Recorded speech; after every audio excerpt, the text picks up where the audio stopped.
Kasino itu dibikin gak ada jam, gak ketahuan siang atau malam. Lu mau minta makanan apa aja dimasakin. Lu mau perempuan, mau cariin yang kayak gimana, gue bawain. Menang judi itu cuma dua caranya kok.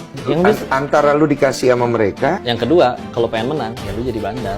Ada nggak pernah dalam sejarah lu di dunia itu orang yang pernah menang judi, menang beneran menang gitu, banyak menang gitu? Ada sih yang bisa diakalin. Orang Indo di sana. Kebanyakan tenggelam Medan sih. Iya biasanya ya kan cari hiburan, cari apa gitu-gitu. Memang playernya kebanyakan di situ emang orang Thailand. Banyak juga orang Cina, orang Korea, Cina asli daratan. Itu di sekeliling Kamboja karena Kamboja tuh negara miskin juga, jadi akhirnya dilegalin sama mereka judi. Di sekelilingnya kalau yang berbatasan sama Thailand namanya Poi Phet. Ada yang berbatasan dengan kayak Vietnam, ada Cheritum, ada Baffet. Ada yang di selatan Kamboja si Hanukville. Jadi lu belajar bahasa Thailand juga di sana atau bahasa Inggris? Pakai Thailand bisa. Pakai Thailand. Tapi lebih banyak kerja sama orang Hong Kong sana, jadi pakai Cina juga. Pakai Cina ya. Oh, Mandarin bisa. Masih bisa. Dari kecil lu udah bisa Mandarin atau? Enggak sih, karena bokap Hokkien kan. Jadi ngomongnya Hokkien. Oh iya, gue juga Hokkien. Gitu.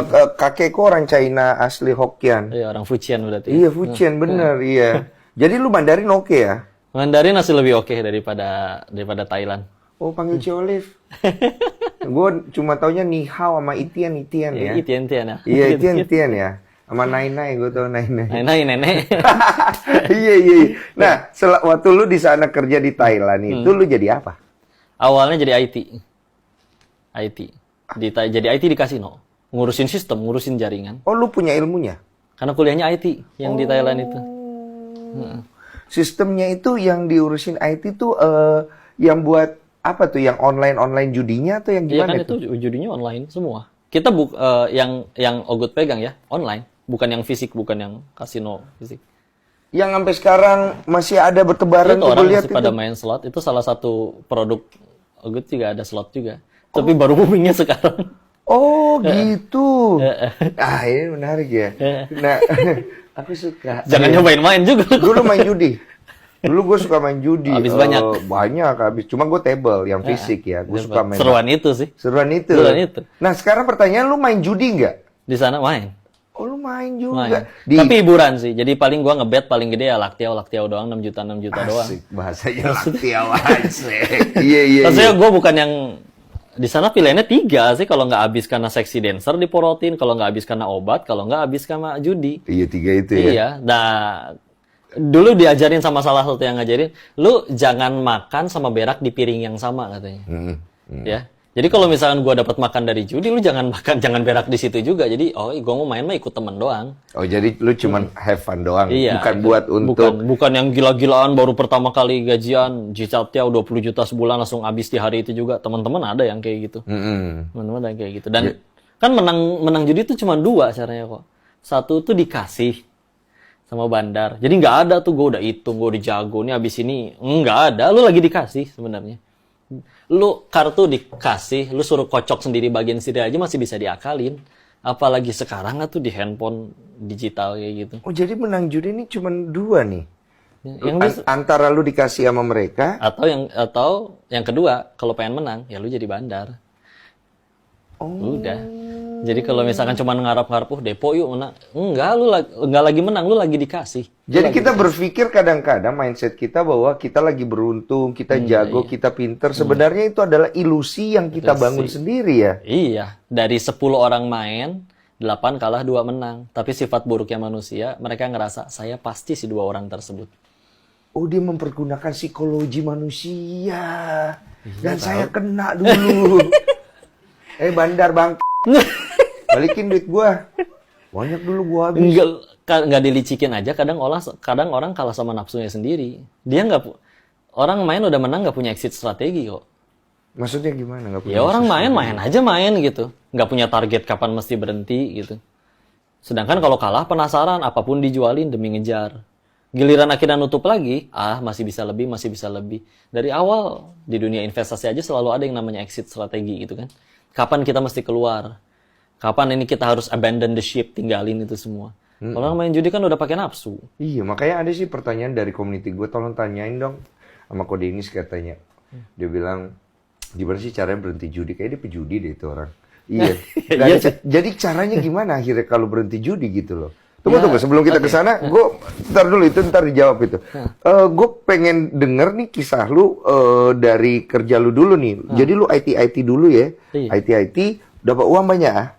Gaji. Waktu itu Oh, masih gaji gaji, ya? masih sistemnya gaji. Jadi akhirnya naik pangkat apa jadi bandar apa gimana lu akhirnya? di sana? Keluar dari situ, kerjasama sama orang Hong Kong, bikin web sendiri. Dia ngurus web Hong Kongnya, Ogut dia pengen bikin divisi Indonya. Jadi Ogut ngurus yang buat web Indonya. Saham 30% dikasih. Oh, lu dapat 30%, lu pegang Indo. Iya, jadi kalau misalnya kayak contoh November 2016 didapat 600 jutaan ya gue di 30%-nya. 30%-nya. 180-an. Kenyang sih buat anak umur 25 tahun mah. Iya. Lu pegang uang paling gede berapa pada saat-saat itu?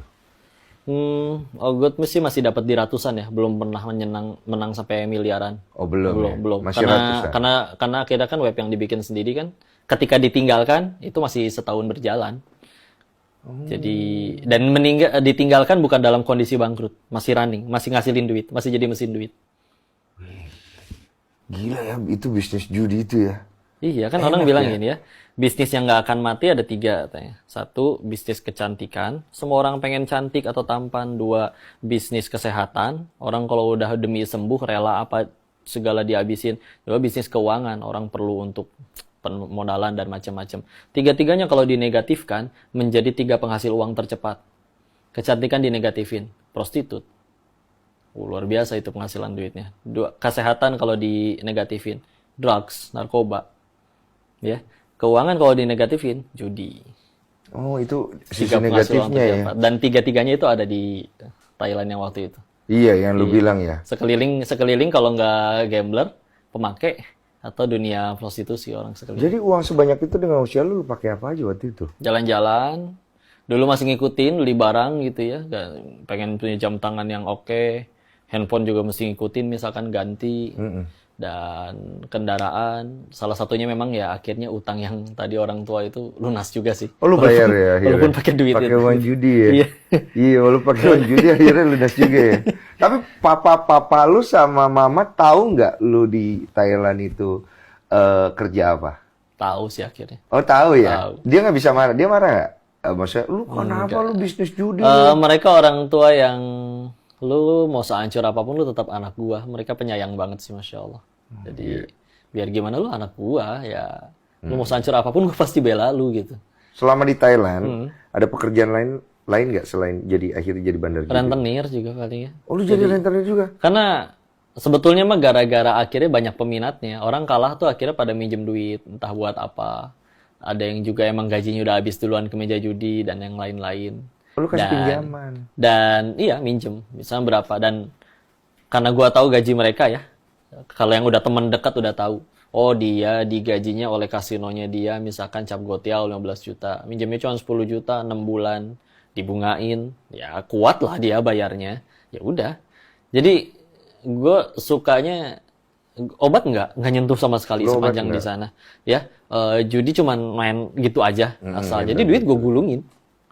Dan gue nggak ngerokok juga kan. Jadi gue makan tuh bener-bener nyampe nggak usah harus di restoran, yang di pinggiran jalan juga. Yang penting itu duit ngegulung. Sampai di titik udah nggak usah ngapa-ngapain, dari hasil rentenir itu ngebunga-bungain itu udah sampai lebih gede dari gaji yang waktu itu di 20 jutaan sebulan. Jadi udah dari bunga itu udah hidup nggak ngapa-ngapain. Tapi kalau misalnya kayak rentenir kayak gitu pasti ada yang nggak mau bayar juga tuh gimana ya? Ada juga. Nah, ada beberapa, gue berani nyampe minjemin. Satu kalau emang dia udah besar, emang udah punya gaji, atau dulu memang satu kantor yang dimana gue juga orang di dalamnya. Bahkan gue bisa, istilahnya gue bisa aturin kalau misalkan dia pengen macam-macam, gaji dari atas ke gue dulu buat cicilannya, baru ke dia. Oh, lu pakai cara yang pintar juga lah gitu kalau minjemin. Iya kan sama beberapa petingginya waktu itu yang masukin ada sepupu juga. Gua. Berarti itu mereka yang kerja di judi itu, dia main judi juga. Kebanyakan iya. Makanya mereka jadi itu doang. Banyak nggak cewek-cewek yang akhirnya kerja jadi prostitusi gara-gara terlibat hutang gara-gara judi di sana? Kalau di sana jadi ada aja sih. Cuman Ada kalau juga misalkan yang kerja judi, punten ya, kerja judi. Kalau perempuan emang udah cantik, dia sih biasanya nggak akan milih kerja jadi admin judi sih. Dia kalau berani, kan perempuan berani bandel bisa lebih kaya.